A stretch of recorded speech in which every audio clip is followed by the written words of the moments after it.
time ago, in a galaxy far, far away.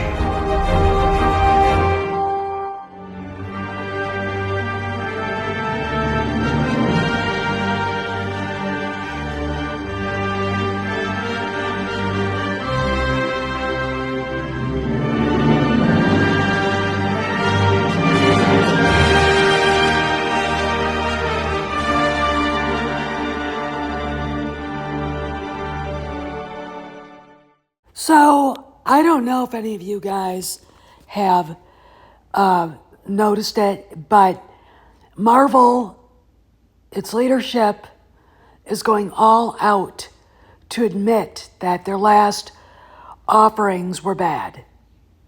Starting with Ant-Man and Wasp, Marvels, etc. Shang-Chi, The Eternals, you name it. And I started wondering, why are they being so upfront, transparent, and honest? And we're not getting that at Lucasfilm. And you kind of sit back and ask what's going on. So here's the headline. Marvel Studio boss admits 2023 was a rough time, but says if we just stayed on top, that would have been the worst thing that we could have learned from, and we learned from our mistakes. Okay, he's right. Sometimes you gotta fail in order to see where you made the mistakes, to fix the problem, to make your product or whatever you're doing better. Okay, and this is something, I think, for a Hollywood studio as big and as important as Marvel to admit to. Okay, this is a big thing. And, you know, I don't watch Marvel. I don't like comic books. I support a lot of people who do independent comics, not with money, but with spirit, because all voices should be heard. But to have Louis Esposito and Kevin Feige both come out and say, we screwed up, we didn't do what we should have, says a lot. Okay, it says that they felt comfortable in talking about what's going on with Marvel's failures, with the press, with the people out there. And again, it goes right along with Bob Iger not saying a word about anything at Lucasfilm, not talking about Mando and Grogu, not talking about the Acolyte, not talking about anything. Okay,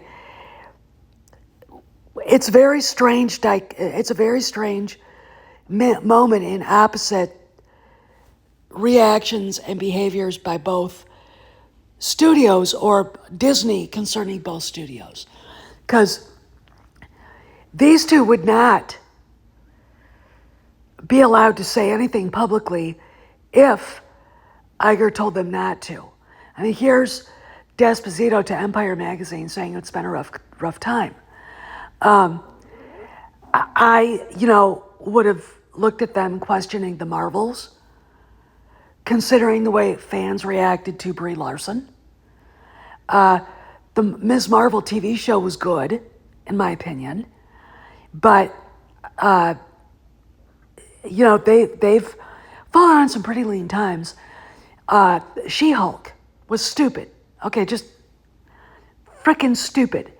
And when you start looking at these recent offerings, there's a weakness built in, and part of it was the attempt to be woke, I think, but it's just bad writing. It was just, really bad writing.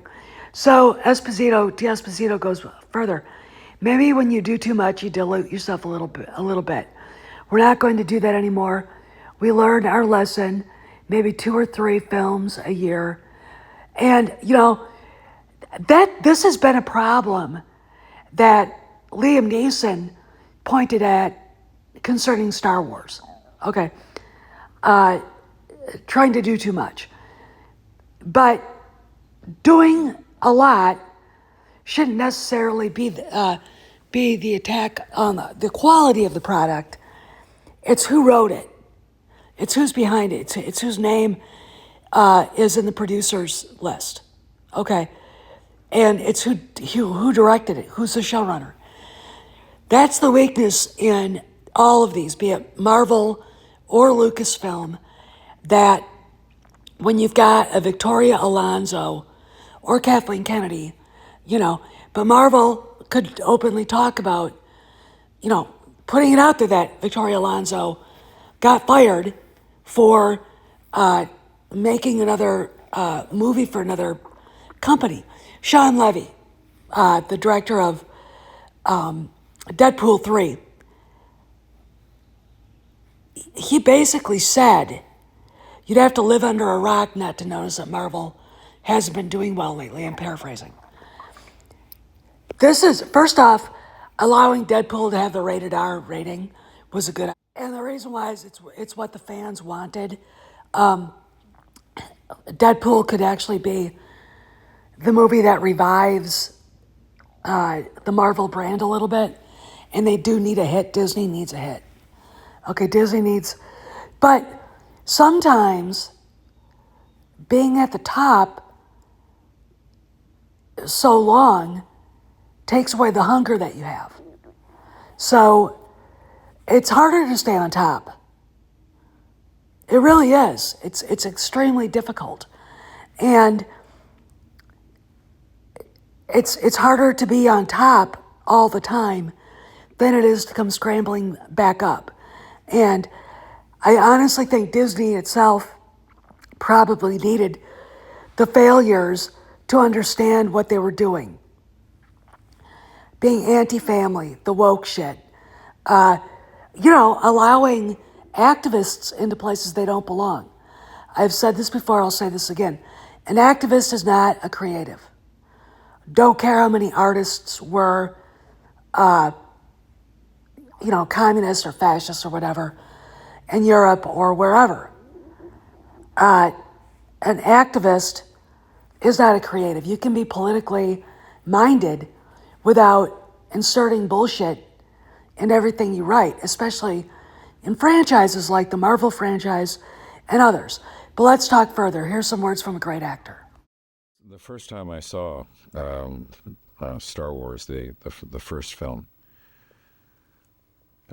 you may remember that it started with a scroll and then with a huge spaceship which passed, it came closer and closer, and then felt as if it flew off the screen and over the top of the audience. That absolutely knocked me out. The special effect, the visual element, the sound that was the sound design and the music all came together at that one moment, right at the beginning of the film, and I knew that I was going to see something I'd never seen before. For 10 long weeks, the Star Wars company labored on the suburban London sound stages, bringing to life a film that had begun as an idea with George Lucas 3 years before. There's nothing wrong with admitting you made a mistake. Esposito and Feige did that very transparently to the fans, and I gotta say, it's very much appreciated because it is not done often in a business like filmmaking. And it's the exact opposite the way that Lucasfilm is being handled. I mean, we have urinal cakes being made every day, be it The Acolyte, episodes 4 through 6 of Tales of the Empire, and the High Republic in general. Okay. Activists, we know who they are, allowed to think they're creative, allowed to think they know a beginning, a middle, and the end, first act, second act, third act, denouement, all the rest of these things that building a story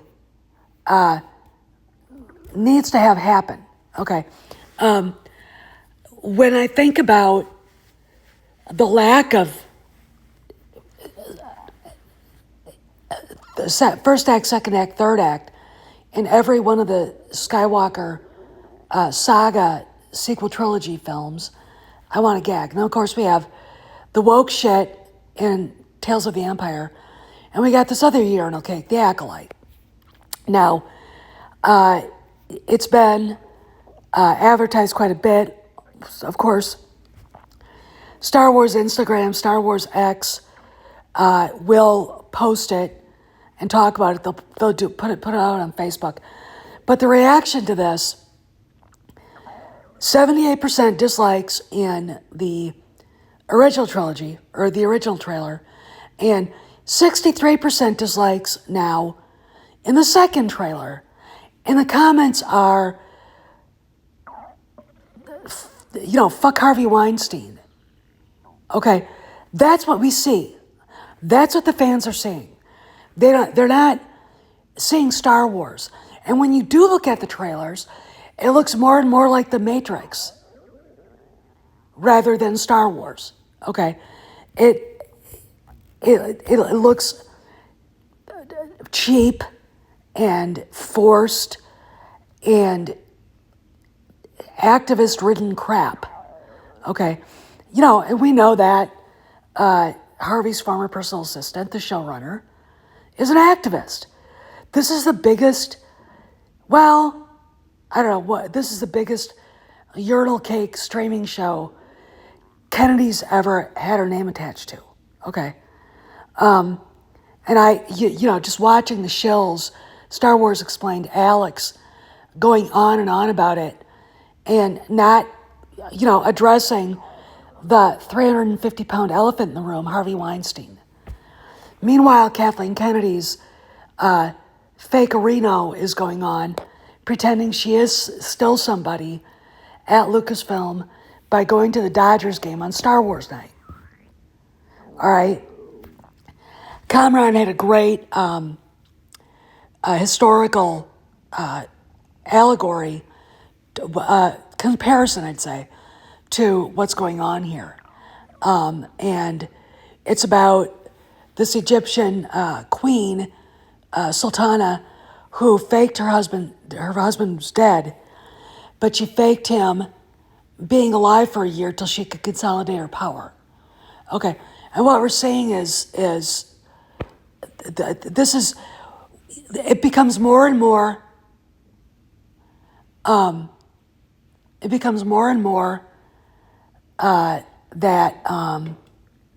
obvious that Kennedy is not at Lucasfilm anymore, that she doesn't have any power there. And when you look at what's going on around, the Acolyte, she's not being talked to. Even in the Star Wars Day video, she was never featured. Now, Jon Favreau wasn't featured either, but she was not featured at all. Okay, and these are things that I think you got to consider. There are no, sequel characters in the introductions to any of the most recent TV shows. Mando season 3, Ahsoka, and then you don't see any of them even in Tales of the Empire. All right, you don't see that. In fact, I think you see Darth Revan. Honestly, I think that's one of the characters looks an awful lot like Darth Revan. It's not Kyle Ron, definitely.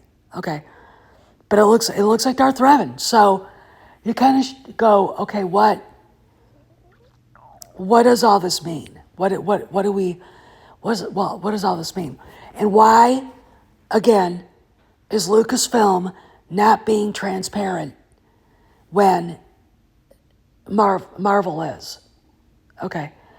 Possibly because Kennedy's being belligerent. She has not done what the boss, Bob Iger, deemed her to do, and he's pissed off at her. Okay? So look, they're getting the silent treatment.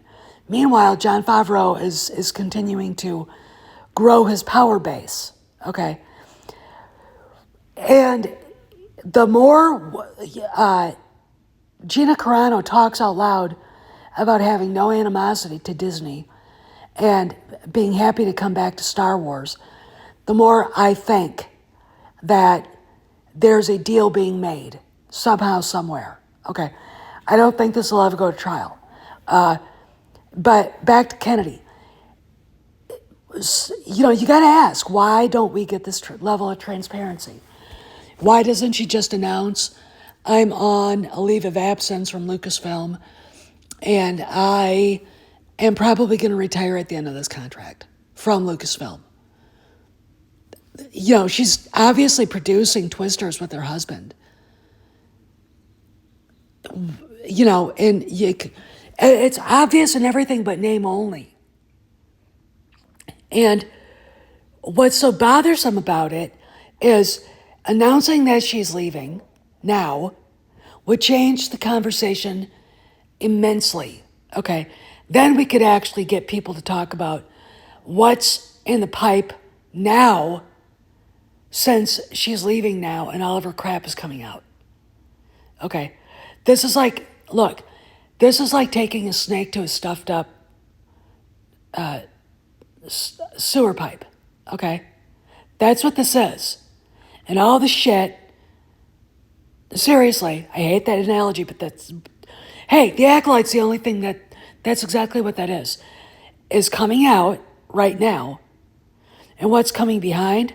We've got Skeleton Crew, which I'm going to do a video on. It sounds amazing. And we've got some other stuff that I didn't know about. And then we've got Mando and Grogu. Okay, so what we've got going on here with Kennedy is the silent treatment. And while an observing person who can observe things, can see what's going on, a lot of people can't. And if they were ever trying to be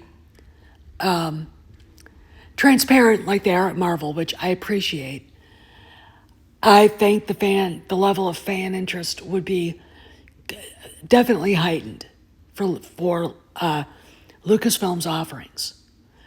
But there you go. And we've got a lack of transparency. And the contrast between Marvel and Lucasfilm is a chasm that can't be navigated.